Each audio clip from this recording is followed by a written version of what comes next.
Olá pessoal, sejam bem-vindos a mais um vídeo aqui no canal, dando sequência na temporada de balanços do segundo trimestre de 2021. Hoje vamos falar do resultado reportado pela EDP Energias do Brasil, que teve aí aumento no lucro líquido. Após a vinheta, eu te mostro em detalhes o resultado da empresa.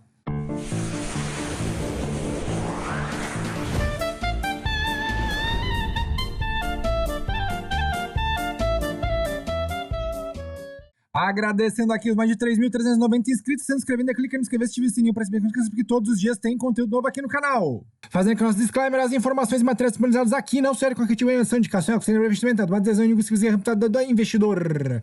Quer ficar bem informado? Acesse minha coluna Fato Relevante no site da App Capital. Posto lá cedinho as principais notícias que vão balançar o mercado financeiro, além da nossa coluna diária aqui de segunda a sexta-feira, a partir das 8h30 da manhã, o Zambelli News. Outra fonte importante de informação é o site guia do investidor.com.br, um site completo sobre ações, fundos imobiliários, dividendos e até small caps. Acessa lá para mais informações. Quer bater papo com outros investidores sobre análise técnica fundamentalista e macro do mercado financeiro? Eu te convido para entrar na nossa comunidade de estudos do mercado financeiro no Telegram. É gratuito, o link está na descrição deste vídeo.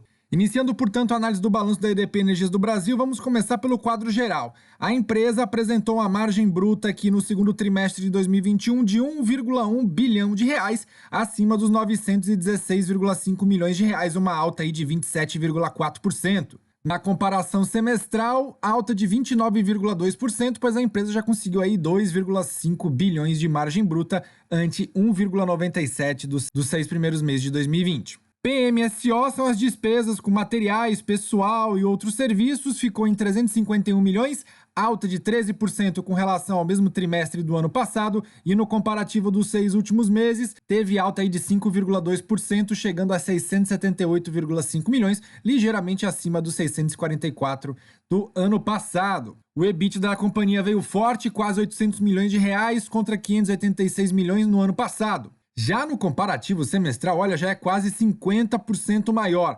1,8 bilhão versus 1,2 nos 6 primeiros meses de 2020. O lucro líquido neste trimestre ficou em 344 milhões contra 237 milhões do segundo trimestre de 2020, alta de 45,2%. Mesmo com os investimentos sendo mais altos, 579,14 milhões contra quase 400, alta aí de 45,2%, o que mostra que de fato a empresa neste trimestre foi bem mais lucrativa. Comparando os 6 primeiros meses deste ano com o do ano passado, os investimentos já superam o ano passado em 47%, chegando a 1,1 bilhão ante 750 milhões de investimentos que a EDP Brasil fez no ano passado, lá nos 6 primeiros meses. Dívida líquida da companhia também aumentou, 7,9 bilhões de reais contra 6,1 bilhões, alta aí de quase 30%. Vamos agora para as informações detalhadas. A receita líquida na geração hídrica foi de 306,92 milhões, geração térmica chegou a 400 milhões, então, portanto, aí ganhando da geração hídrica. A distribuição, 2,2 bilhões de reais, distribuição de energia para comércio e varejo, 567 milhões, a empresa adquiriu aí 144,95 milhões em receita para o segmento de transmissão, 683 mil para a holding e outras receitas de 18,4 milhões de reais, totalizando aqui uma receita líquida de 3,3 bilhões de reais no segundo trimestre de 2021. Com relação às receitas de construção, foi de 538 milhões aí, referente a 267 milhões para distribuição e 271 milhões para transmissão. De acordo com a EDP, no segmento de distribuição, houve aumento aí de 130 milhões, decorrente principalmente do maior reconhecimento do novo valor de reposição, resultante do reajuste anual indexado pelo IPCA, o que ajudou a empurrar aí 70,2 milhões de reais de receita. Além disso, o efeito tarifário devido aos reajustes ocorridos na EDP Espírito Santo e na EDP São Paulo, ocorridos em agosto e outubro, respectivamente, com maior efetivo na EDP São Paulo devido ao maior efeito do IGPM naquele momento. E além disso, a EDP aponta que o aumento das receitas foi responsável também por conta do crescimento do mercado de energia distribuída em 16%. Já com relação ao segmento hídrico, o aumento de 27,1 milhões resultante da estratégia de gestão integrada entre a comercializadora e as gestoras hídricas e as geradoras hídricas, mantendo produção do portfólio apesar do risco hidrológico resultante da crise hídrica que acomete o Brasil. Adicionalmente, a empresa também afirma que os reajustes anuais dos contratos bilaterais impactaram positivamente. Com relação à PCEM, que é a energia térmica, houve um aumento de 8,6 milhões de reais decorrente do reajuste anual do contrato de venda ocorrido em novembro. Na transmissão, houve um aumento de 63,9 milhões decorrentes de efeitos de atualização dos ativos de concessão, refletindo as normas estabelecidas pelo IFRS. Cabe destacar que a entrada em operação gradual dos ativos já é percebida no fluxo de caixa da companhia. E com relação ao segmento de comercialização, houve um aumento de 17,4 milhões decorrentes da operação de longo prazo contabilizados através de marcação a mercado, que considera um horizonte de 4 anos e tem como referência os preços de energia de acordo com o DECID. O EBITDA da companhia no segmento de geração foi 213 milhões, 134 milhões para geração térmica, 302 milhões para distribuição, 15 milhões para comércio e varejo, 155 milhões para transmissão. Holding ficou em negativo aqui 22 milhões por conta dos custos que são inerentes da própria holding, 716 mil de outras receitas, totalizando aqui um EBITDA de 799 milhões de reais. E de lucro líquido do exercício ficou 344,4 milhões de reais. Vamos ver isso num gráfico? A margem bruta do segundo trimestre de 2020 ficou em 917 milhões de reais. Houve aí um incremento da distribuição com 130 milhões, 27 milhões da geração hídrica, 9 milhões de PCEM, 64 milhões da transmissão, 17 milhões de comércio, nada da holding. Outros segmentos colaboraram com 5 milhões e as eliminações ficaram em 1 milhão negativo. Portanto, a margem bruta teve um aumento aí de 27,4%, chegando a 1,1 bilhão de reais. Vamos falar dos custos agora? Com o pessoal foi 138 milhões de reais contra 118 do segundo tri de 2020, alta de 17,5%. No comparativo semestral, essa alta está em 7,7%. O salto de gastos com material foi de 19 milhões, bem acima dos 11 milhões obtidos no segundo tri do ano passado, alta de 70,5%. Serviço de terceiros também apresentou um aumento de 16,3%, só que as provisões de crédito duvidoso caíram 17%, saíram de 48 milhões no ano passado para 40 milhões. Outros custos ficaram em 9,9% de aumento, de modo que o total com as provisões ficou aí 13% superior.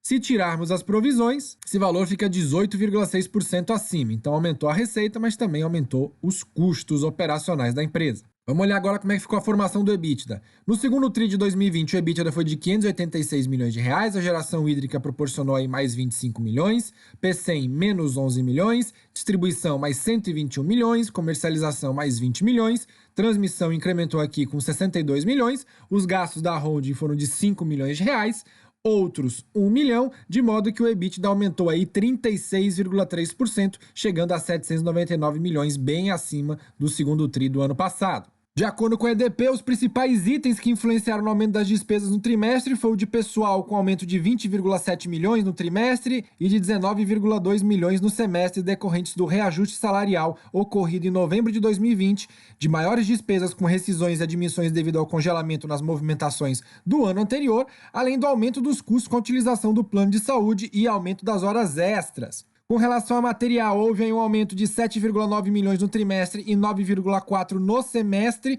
decorrente do aumento de materiais para manutenção no PCEM. Com relação ao serviço de terceiros, houve um incremento aí de 17,8 milhões no trimestre e 16 milhões no semestre, reflexo da manutenção no PCEM, além dos gastos com as ações de combate às perdas de distribuidoras dos reajustes contratuais. E no segmento de outros, houve um aumento aí de 2,4 milhões no trimestre, reflexo das maiores despesas com projetos estratégicos e de gastos não recorrentes para a desmobilização da antiga sede da companhia. Vamos falar agora da formação do lucro líquido. No ano passado, o segundo tri de 2020 era de 237 milhões. O EBITDA deste trimestre foi 213 bilhões, praticamente aí o mesmo do lucro líquido do ano passado. A companhia abateu 9 milhões em depreciação e amortização, 11 milhões positivos em equivalência patrimonial, resultado financeiro foi 51 milhões negativo, imposto de renda e contribuição social, menos 55 milhões e participação de minoritários, menos 2 milhões, de modo que o lucro aumentou aí 45,1%, chegando a 344 milhões de reais. E como é que está o endividamento da empresa? Aqui a gente tem por cada empresa que a EDP controla. EDP São Paulo, então, tem 554 milhões em empréstimos e 1,2 bi em debêntures, totalizando 1,8 bilhão. EDP Espírito Santo, uma dívida de 1,6 bilhão de reais, as hídricas 1,3 bilhão, P100 782 milhões, a comercializadora Grid 610 milhões e a transmissão, que é o segmento que leva mais investimentos mesmo, 3,6 bilhões de reais de dívida bruta. Vamos ver como é que é a composição dessa dívida bruta. A dívida de 2020 ficou em 9 bilhões de reais, com as captações lá através de emissão de novas debêntures, ela fez mais 2,3 bilhões de dívida. A variação monetária e cambial incrementou essa dívida em 130 milhões. A dívida aumentou aí por conta dos juros mais 273 milhões por conta do aumento da taxa Selic, que a gente vai ver daqui a pouco que a maioria da dívida é atrelada ao CDI. Amortizou e pagou parte das dívidas, quase 2 bilhões de reais, mais 251 milhões aqui de pagamento de juros e ajuste do valor a mercado ao valor presente, então houve incremento aí de 20 milhões de reais, de modo que a dívida ao final do segundo trimestre de 2021 está em 9,6 bilhões de reais, ligeiramente acima, 7% da dívida do ano passado. Como é que é o cronograma dessa dívida? Bom, a empresa tem atualmente 1,6, quase 1,7 bilhão de reais de caixa, disponibilidades e investimentos que ela pode resgatar rapidamente. 1,4 bilhão vence neste ano, no ano seguinte 1,6 bilhão, em 2023 tem 1,5 bilhão de reais de dívida para pagar, e em 2024, 1,25 bilhão. E depois de 2025, uma dívida aí um pouco mais de médio e longo prazo, quase 4 bilhões de dívida. Mas o grande problema dessa dívida da EDP é que ela está atrelada ao CDI, que era de 2% lá no começo do ano, já está em 4,5% e a perspectiva é que chegue até 6% ao final do ano. Então, portanto, você vai aumentando esse custo de dívida aqui, além do IPCA, que também vem aumentando gradativamente à medida aí em que há um choque de oferta e demanda no mercado. Então, são duas dívidas aqui que estão um pouco caras. Essa daqui tende a ficar um pouco mais cara, essa daqui já está cara. Parcela pequena, né? Taxa de juros de longo prazo e as taxas pré-fixadas. Então, ficar de olho aí como que vai se comportar esse perfil de dívida da EDP Brasil, que eu acredito que seja o único fator de risco um pouco mais exagerado, mas tradicionalmente as empresas de energia têm dívidas maiores, têm endividamento mais altos. Atualmente, essa relação dívida líquida por EBITDA aí, considerando os efeitos não caixa dos últimos 12 meses, está em 2,8 vezes. Então, assim, não é uma alavancagem baixa, não é uma alavancagem muito alta também, mas se ela for controlada e a EDP tem geração de caixa para pagar essa dívida, tudo certo até aqui. E aí, pessoal, vocês gostam da EDP Brasil? Acham ela um bom case para investimento? É uma empresa de energia extremamente diversificada, atuando em áreas estratégicas do país. Escreva aí nos comentários se você é acionista ou quer comprar ações da EDP. Se você gostou desse vídeo, deixe seu like, se inscreva no canal, compartilhe no grupo de WhatsApp, Telegram, divulgue pros amigos. Esses são os parceiros do AppCap, tem todas essas comunidades exclusivas gratuitas do Telegram. Eu te espero lá. Obrigado por assistir até aqui e até o próximo vídeo.